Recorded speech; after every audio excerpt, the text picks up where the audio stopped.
In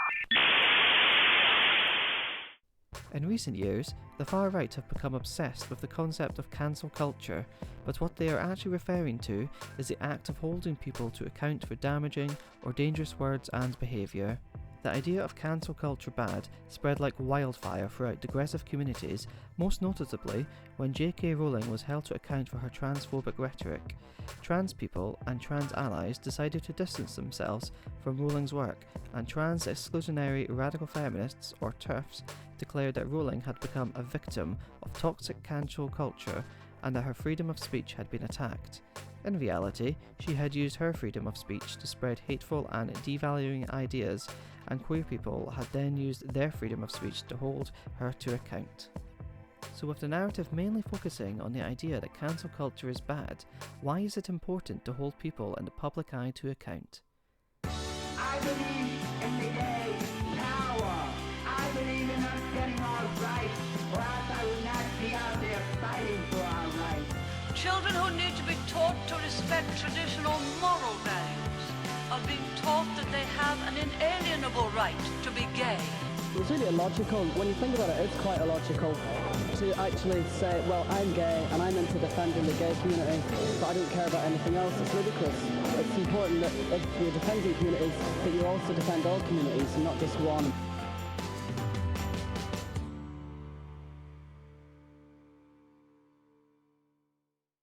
Recently, the political party Plaid Cymru, which means Party of Wales, came under fire for its failure to act on a transphobia of one of their party officials, Helen Mary Jones.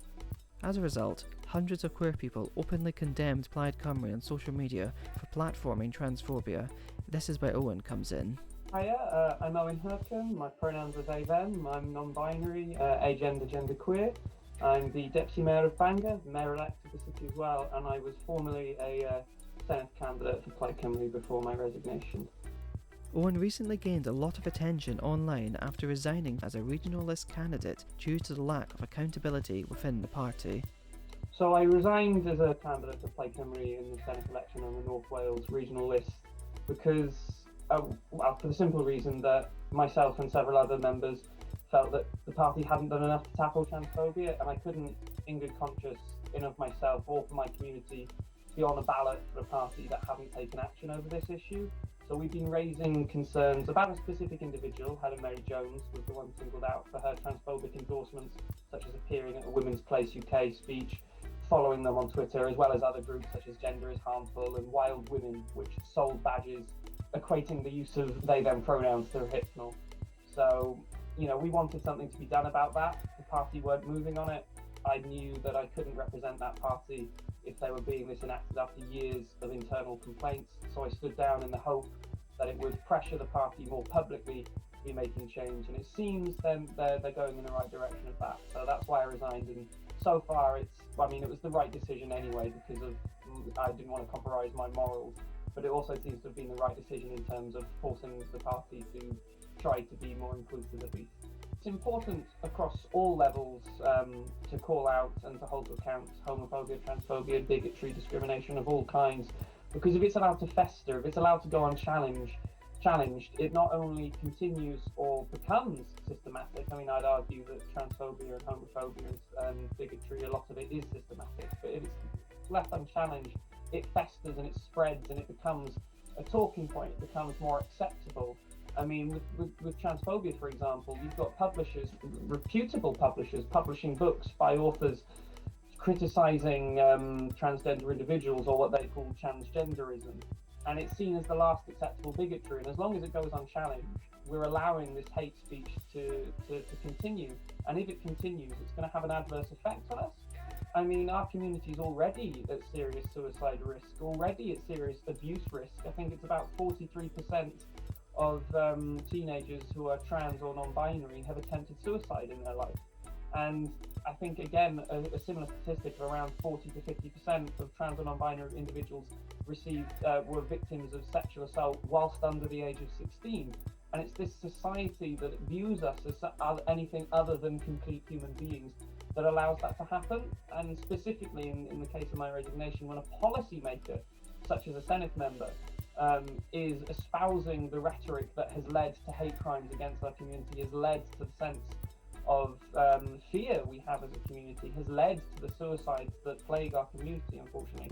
When you have somebody like that espousing those views, it has to go challenged, because we can't let it become or continue to be the norm that we face. And the more we challenge it, the more likely we are not only to get full equality, but to get the respect. I mean, Pride is one of my favourite films of all time, and the song obviously is much older than the film, but there's a pivotal moment in the film where the members of the Lice sing Bread and Roses, and bread, the fight for equality, roses, the fight for dignity. And that was about the struggle at the time of predominantly against homophobia, and we're facing that again in transphobia, and we need our bread and roses. We need not just equality but respect, and calling it out, making people aware of what we're doing is not just how we get equality, but it's how we fight for our respect as well, and both are important. As a result of Owen's actions, they received a lot of positive reactions, but also a lot of hate, including becoming the latest target for ridicule by actor James Dreyfus, who has also been held accountable online for his transphobia. So this notion that calling people out for bigotry is against free speech is ridiculous. I mean, it's a trope at this point, and the response is well catalogued, but freedom of speech is not freedom of consequence. I'm not saying that nobody can say these things, can be discriminated. I'm not saying that you can't say something transphobic. What I'm saying is, if you do, you need to expect the consequences of that, which is hopefully in future going to be public backlash. People are going to see it in the same light as if someone made a racist comment. Right now, if you make a transphobic comment, most people, most of society will brush it off. Some might be like, ooh, others are just going to ignore it completely. And and it's ridiculous that that's the case, and we've got to make sure there are consequences for these actions. But no one's stopping freedom of speech.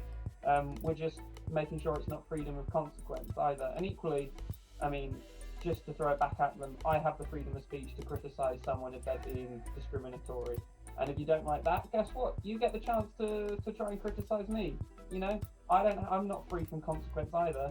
I just feel like the consequences of calling me out for calling out bigotry just show you to be a bigot in and of yourself. But if that sentence made sense, I ran on a bit there. But yeah, fundamentally, you can say what you want, but it doesn't mean you're immune to the criticism you're going to get because of what you said.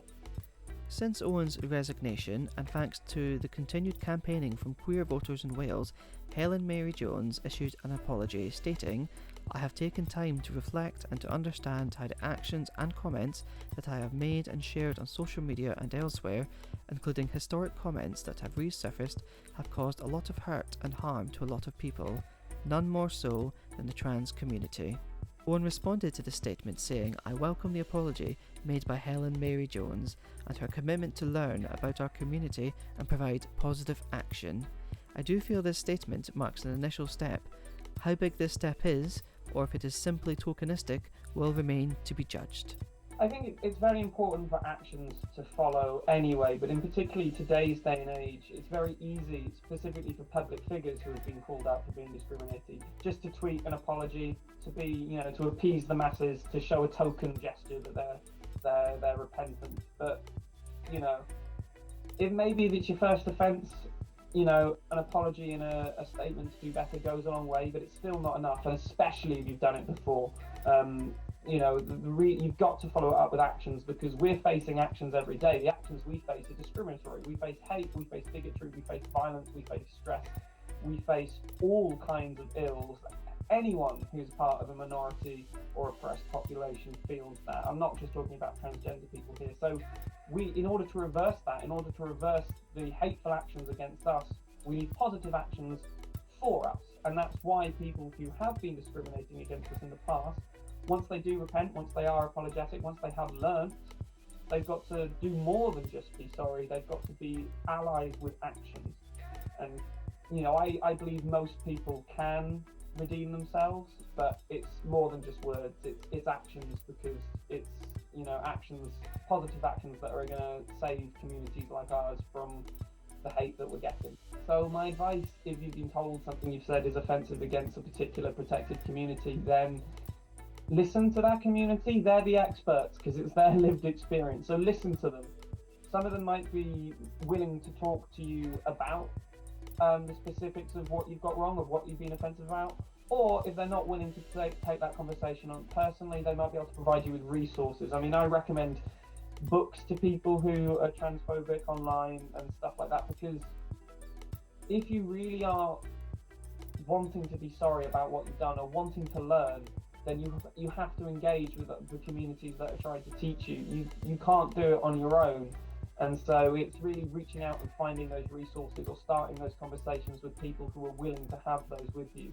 But of course, if you're a massive bigot who is hateful, don't expect people to be lining up to talk to you to try and re-educate you. We're expecting you to realise that, oh, hang on, what I'm saying seems to be offending a lot of people. Maybe I should look into it, and then read sources written by people who are in that community you're oppressing, because that's the only way you'll understand why your oppression is hurting us and why what you're doing is oppression. And that's really what I would suggest for those who have been called out.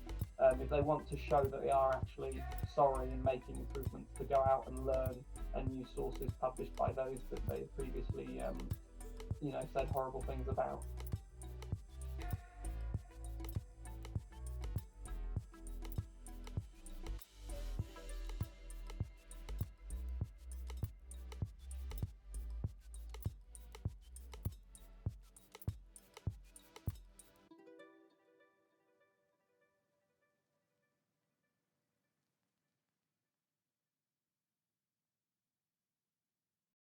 If you're looking for resources to help tackle, to educate against homophobia or transphobia or discrimination, specifically against the LGBT+ community, there are online resources that can be downloaded from, Stonewall will have links, Trans Scotland will have links and stuff. There's a book I constantly recommend. It's called Trans Like Me by C.M. Lester. It's coming out in print again.